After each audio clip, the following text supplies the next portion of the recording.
Welcome to our lesson on configuring a TP-Link router.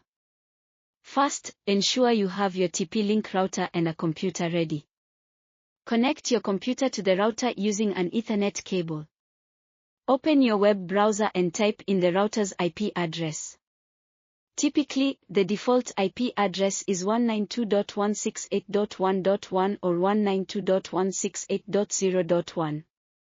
Press Enter and you'll be prompted to log in. Enter the default username and password, usually both are admin. Once logged in, you will see the router's dashboard. Navigate to the wireless settings to configure Wi-Fi.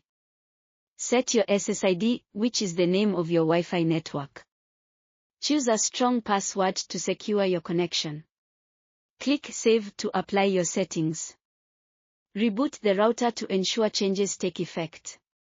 Congratulations! Your TP-Link router is now configured.